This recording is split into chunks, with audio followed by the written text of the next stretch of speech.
மந்திரமான board பல்ல சும்மான்னு சொல்லிட்டு என்ன பண்ணுவான்னா ஒரு செயின் எடுத்து மேலே வச்சு கேள்வி கேட்பான். அப்போ வந்து அந்த போர்டு வந்து அந்த இடத்துல எதுவுமே நடக்காது.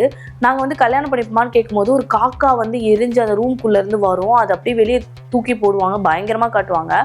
அப்போ இந்த போர்டால் தான் வருதுன்னு சொல்லிட்டு அவன் சொல்லுவான், எதுக்கு இந்த போர்டு யூஸ் பண்ணுற, ஓரமாக இது எதுவும் மந்திர போர்டு பல்ல அப்படின்னு சொல்லுவான். அந்த பொண்ணு அதை வச்சுட்டு அமைதியாக இருக்காமல் இந்த பையன் இருக்கால ஹீரோவோட எக்ஸ் ஒரு பொண்ணு வருவா. அவள் வந்தோடனே அந்த பொண்ணு இவளை இன்ட்ரோ பண்ணிட்டு அவங்க ஃப்ரெண்ட்ஸ் எல்லாம் வருவாங்க. இப்படியே போயிட்டு இருக்கும். ஒரு நாளும் ஹீரோயின் வந்து அந்த போர்டு கிட்ட ஒரு விஷயங்கள் பண்ண ஆரம்பிப்பா. என்னோட ரிங் வந்து என்கேஜ்மெண்ட் ரிங் தொலைஞ்சு போச்சு, அது எங்கே இருக்குது அப்படின்றத கண்டுபிடிச்சி கொடு அப்படின்னு சொல்கிற மாதிரி ஓஜா போர்டு கிட்ட அந்த ஓஜா போர்டில் அது ஒரு மந்திர போர்டு லைக் அப்படி தான் இருக்கும். அப்படி காட்டும் போது அதே மாதிரி அந்த ரிங்கை வந்து கண்டுபிடிக்கிறதுக்காக அந்த செயின் வந்து ஒரு திசையை காமிக்கும். அந்த திசையில் போய் பார்த்தா அங்கே அந்த பொண்ணு ரிங் கிடச்சிரும்.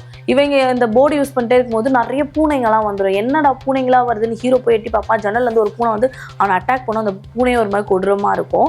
ஸோ அதுக்கப்புறம் அந்த பூனையெல்லாம் துரத்தி விட்டுருவான். அவன் அந்த என்ன பூனைன்னு பார்க்க மாட்டான், ஆனால் துரத்தி விட்டுருவான். ஸோ அப்படி இருக்கப்போ அந்த வீட்டிலே தான் அந்த பூனைங்கெல்லாம் சுற்றிட்டு இருக்கும். அதில் அந்த ஒரு பூனை மட்டும் ஒரு விசித்திரமாக இருக்கும். அந்த பூனை சுற்றிட்டு இருக்கும்.